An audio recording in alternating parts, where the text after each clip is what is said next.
말씀의 시간입니다. 우리 아침 예배로 하나님 앞에 함께 나가겠습니다. 오늘은 요한복음 7장 14절에서 24절까지의 말씀을 우리 함께 읽으시고 하나님 말씀 나누겠습니다.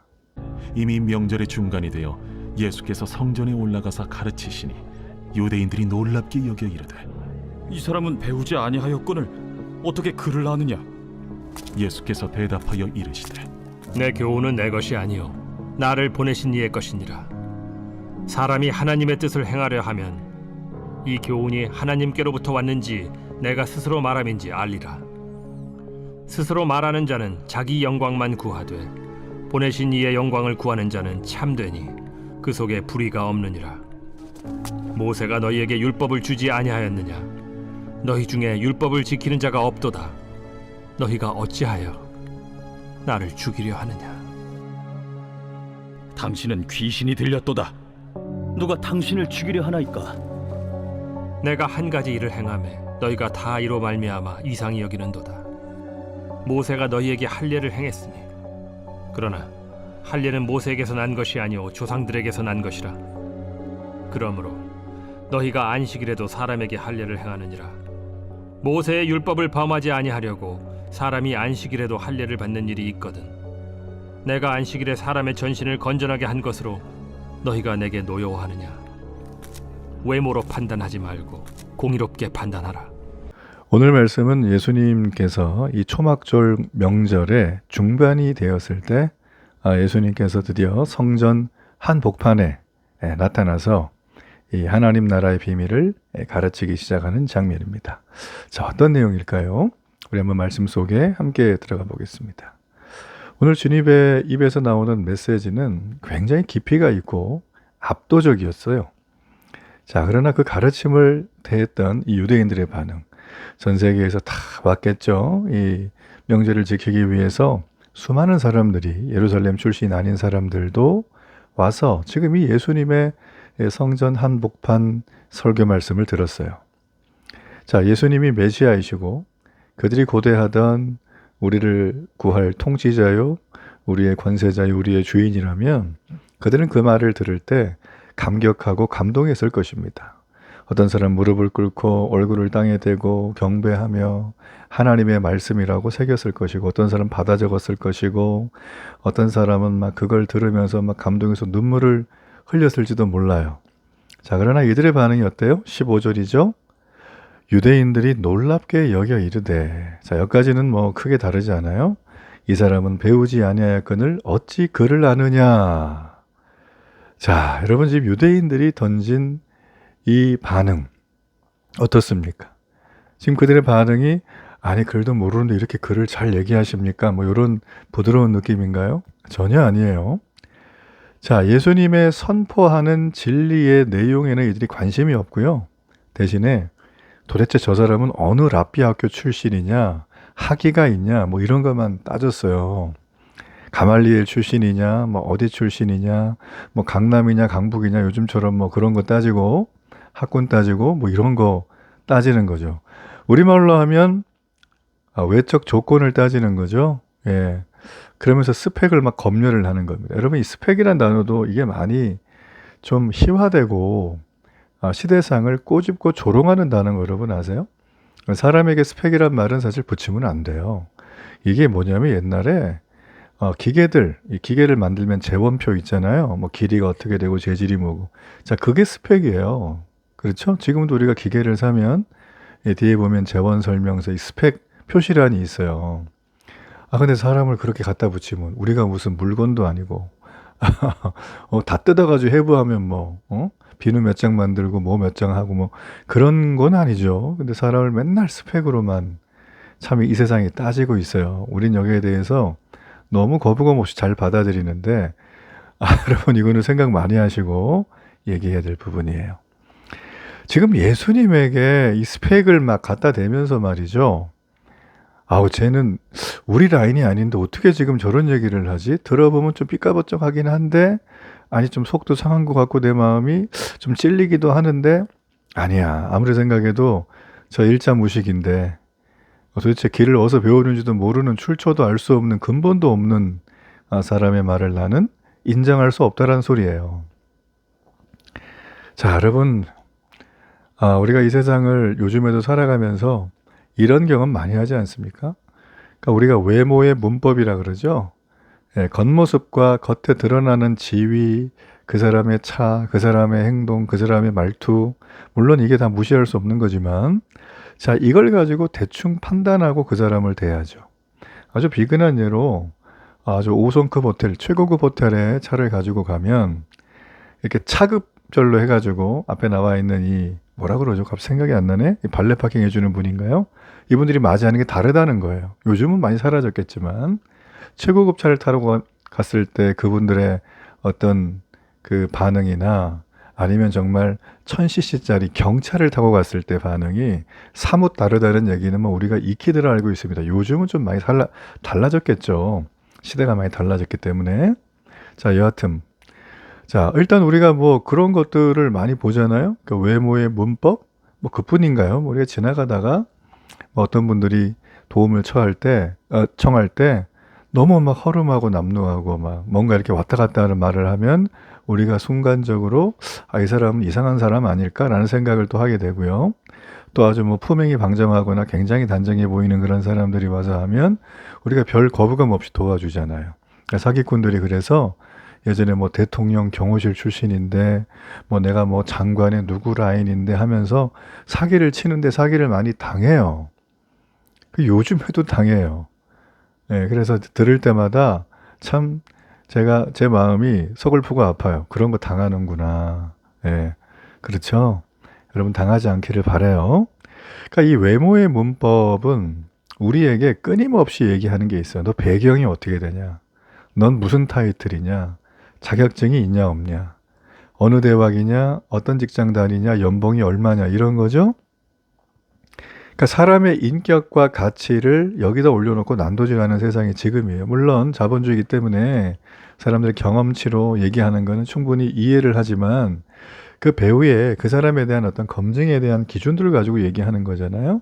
근데 그 기준이 너무 세속적이라는 거예요. 그러니까 외적인 조건을 가지고 본질을 가려버리는. 자, 인간의 캐캐묵은 해묵은 편견이자 오만을 지금 누가 한다? 이 유대인들이 하늘의 비밀의 말씀을 듣고 한다라는 거예요. 자, 이렇게 외적 자격을 따지며 수군거리는 그들 향해서 예수님은 정말 아주 가장 깊은 그들의 위선을 고발하죠. 18절 말씀 보면 스스로 말하는 자는 자기 영광만 구하되, 유대인 보고 얘기하는 거예요. 보내신 이의 영광, 본인 예수님이죠. 구하는 자는 참되니 그 속에 불의가 없다는 거죠. 자, 이게 핵심이에요. 불의가 없다. 그러니까 유대인들의 눈앞에 계신 하나님의 아들, 자, 이를 알아보지 않고 알아본 것 같은데 모른 척 하는 것 같기도 해요. 그분의 말씀에 마음이 찔리고 힘든 이유가 뭔가? 자, 그것은 지식이 부족한 게 아니라 그들이 어떻게 해요? 자기의 영광만을 구하기 때문이에요. 그들의 마음은 거대한 감옥이에요. 자기 영광만 구하는 거예요, 그들은. 자, 그들이 지금 유대교의 하나님을 믿죠? 예, 유대교랑 기독교는 다르다고 제가 자꾸 말씀드렸어요. 그리고 요한복음 이 말씀은, 오늘 본문 말씀은 쉽게 해석하고 큐티할 수 있는 본문은 아닙니다. 내용이 구약의 여러 가지 내용들을 좀 알고 있고 배경을 좀 꿰뚫어야 볼만한 그런 내용들이에요. 그러다 보니까 자칫 문자적 워딩으로 이상한 해석으로 갈 수도 있는데 잘 제 말을 들어보세요. 이 성경 말씀 본문의 흐름상 가장 핵심적인 내용이 무엇이냐면 분별력과 논리를 가져야 돼요, 우리가. 근데 어디에 분별과 논리냐? 바로 지금 유대인들의 종교적 위선을 말하는 거예요. 그들은 뭐예요? 유대교를 통해서 하나님을 믿는다고 하고 하나님의 계시라고 하는 토라를 가지고 종교적 행위를 열심히 했어요. 그 자신들의 그래서 뭘 증명했죠? 의롭다는 걸 증명했어요. 이게 핵심이에요. 난 했어. 너는 안 했어. 그러니까 넌 지옥이야. 뭐 이런 거 있잖아요. 너는 빠져. 뭐 이런 거요. 그렇죠? 사람이 가장 사람을 줄 세우기 쉬운 게 어떤 기준을 잡아가지고 했냐 안 했냐를 할 때가 제일 좋아요. 이게 확실한 데가 군대죠? 군대는 한 거 안 한 거 가지고 이 상벌이 막 왔다 갔다 하잖아요. 그렇죠? 그러니까 그게 사실 우리가 지금 이 세상이 어떻게 보면 약간 좀 천박해지고 경박해지는 이유 중에 하나예요. 사람은 그렇게 두 가지만 가지고 얘기할 순 없어요. 근데 하나님을 믿는다고 하는 소위 말한 유대교의 유대인들은 그 기준으로 살았어요. 그러니까 사람들의 박수와 자신의 기득권을 일치시키고 있었어요. 그래서 기득권을 지키는 글은 종교적 행위를 잘하는 거예요. 그 마음과 생각의 동기가 아무리 불손해도 그건 상관없어요. 사람들이 안 보니까. 겉으로만 드러나는 거예요. 그러니까 경건의 모양만 있고 능력이 없죠. 예, 어떤 분은 경건의 모양도 없어서 더 가슴 아픈 일이지만, 그러니까 그들은 목적 자체가 자신의 영광을 최대한 높이는 거예요. 근데 오직 하나님의 영광만을 드러내시는 예수님의 가르침이 딱 들으니까 어때요? 낯설죠. 불편한 거예요. 자, 예수님은 그들의 이중성을 그냥 두지 않고 폭로하기 위해서 과거의 베데스다 연못에 38년 된 병자 치유 사건을 끄집어냅니다. 자, 유대인들이 이거 다 알죠? 자, 유대인들은 예수님이 안식일에 병자를 고쳤다는 이유로 어떻게 해요? 이제부터 죽이려고 살해 계획을 세워요. 19절에서 23절까지예요. 그러니까 주님은 그들의 모순을 이걸 가지고 지적을 해요. 아니, 너희는 모세 율법 지킨다면서 안식일에도 아기들한테 할례를 행하지 않냐? 할례를 행하는 건 안식일의 율법을 범하는 것이 아니라면서 얘기를 하는데, 아니, 안식일에 아기 할례는 가능하고 38년 동안 병들어서 인생의 쓴맛을 깊이 보고 있는 한 병자의 병을 온몸을 온전하게 고쳐준 그 사건이 어떻게 안식일을 범했다고 너희가 정죄하느냐? 자, 이렇게 딱 질문을 던지니까, 자, 그들이 어때요? 예. 뭐 크게 보면 대답을 못 해요. 그죠? 예. 뭐 그전까지는 뭐 당신이 귀신이 들렸다 20절에 그런 얘기하고, 뭐 그러면서 누가 널 죽이려고 했냐 막 이런 식으로 막 말을 갖다 막 장난을 쳤어요. 근데 이제 뭐 사실 할 말이 없죠. 자, 여러분, 유대인들의 결정적인 오판, 그리고 그들의 죄악은 율법, 그러니까 안식일의 외형적인 규칙을 지키는 데는 결벽증에 가까운 열심을 부려요. 지금도 이 이스라엘에 가면 초정통파 유대인들이 있어요. 일반 유대인들 말고. 거기 이제 가면 그런 분들이 계신데, 우리가 뭐 잘 아는, 이렇게 한여름에도 막 40도가 넘는데 막 아래 위로 검은 양복 입고 막 연미복 같은 거 입고 머리에다 그 모자, 털모자 같은 거 둥그런 거 긴 거 쓰고요. 그 다음에 이제 수염도 안 깎고 이렇게 수염도 귀 밑으로 이렇게 내리고. 자, 이게 이제 그 토라에 나오는 경건한 유대인 남성의 기본적인 복장이자 맵시예요. 자, 그런 걸 하는 거예요. 그들의 그 옷은 하나의 국가입니다. 뭐 이 얘기하자면 참 긴데 2000년 동안 디아스포라로 살면서 그들의 복장이 그들을 규정하는 하나의 그 하나의 내셔널 뭐 시큐리티 같은 게 돼버린 거예요. 하나의 어떤 그 나라를 상징하는 게 복장이 돼버렸어요. 그들은 그걸 아주 결벽증적으로 지키고 그게 너무 자연스럽고 그렇게 살아가는 걸 너무 자부심을 느끼죠, 그죠? 예. 그래서 지금도 이스라엘의 그 군인들이 부족해가지고 긴 전쟁 때문에 이렇게 징집을 좀 하려 그러면 이 초정통파 유대인들도 군대 보냅시다. 그러니까 막 그 사람들이 어떻게 합니까? 막 그러면 안 된다 그러면서 막 항의하고 막 그러잖아요. 그들을 하레디라고 하는데 한번 여러분 그런 자료들이 있으니까 한번 보시면 좋겠어요. 자, 지금 이 유대인들의 이 결벽증에 가까운 거는 예수님 이 시대뿐만 아니라 모세가 모세 오경을 만든 다음에 토라를 만든 다음부터 계속적으로 그들은 이거를 하루아침에 어느 날 만든 게 아니라 계속 업데이트를 해가면서 누적이 돼가지고 지금 수천 년 동안 내려왔다. 자, 여러분, 안식일의 외형적인 규칙을 지키는 건 너무 좋아요.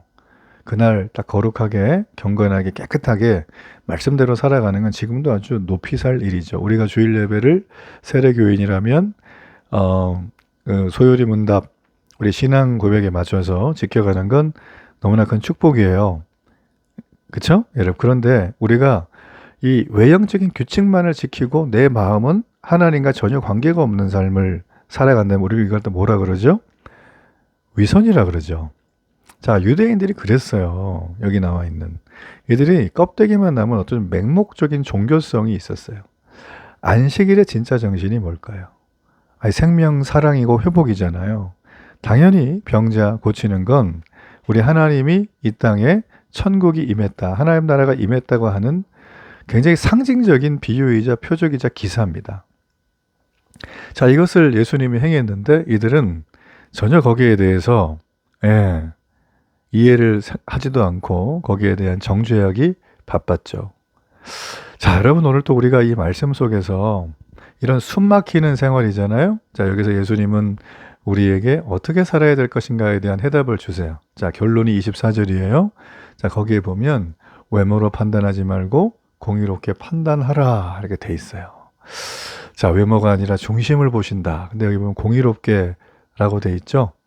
그러니까 우리를 통해서 이 땅에 완전히 새로운 삶의 기준으로 살라는 명령이에요. 그러니까 예수님을 믿고 세상을 살아가면 우리를 좋아해 주는 사람도 있겠지만 우리를 싫어하는 사람도 있다는 거. 자, 우리에게 적극적으로 핍박을 가하는, 뭐 이를테면 이슬람 국가에서 예수님을 믿는 분들이겠죠. 그런 분들은 뭐 핍박 정도가 아니라 삶을 유지하기가 매우 위태롭고 위험하죠. 자, 이런 어떤 삶의 모습이 우리에게 있게 되는 거예요. 여러분, 여기서 말하는 공의롭게 판단하라는 얘기는 세상의 기준과 내 유익을 따라서 사람과 상황을 그냥 자꾸 바꾸지 말고 오직 하나님의 시선으로 모든 걸 바라보라는 뜻입니다. 그러므로 우리는 오늘 이 하루를 살아가면서 어떻게 해야 될까요? 내 영광이 아니라 하나님의 영광을 구하는 삶을 살아가야 합니다. 자, 우리는 외모의 문법을 깨고 탁월한 분별력과 논리로 살아가야 되는 거죠. 그럴 때 우리는 하나님의 영광을 구하는 삶을 살아갈 수 있습니다. 자, 그런 하루가 되기를 주님의 이름으로 축복합니다. 결단의 기도를 드리겠습니다. 살아계신 하나님 감사합니다. 사람들을 외모와 조건으로 판단하고 정작 내 안에 하나님의 영광이 아닌 오직 나의 인정과 영광만을 구했던 위선적인 모습을 고백합니다. 오늘 종교적인 형식은 갖췄지만 정작 치열한 일터의 현장에서는 자비와 사랑이라는 복음의 본질을 잃어버린 채 세상과 똑같이 계산기 두드리며 살았던 저의 메마른 심령을 용서해 주옵소서. 오늘도 의와 진리이신 예수님의 시선으로 이 땅을 살아가도록 주께서 우리에게 은혜와 자유함을 부어 주옵소서. 예수님의 이름으로 기도합니다. 아멘.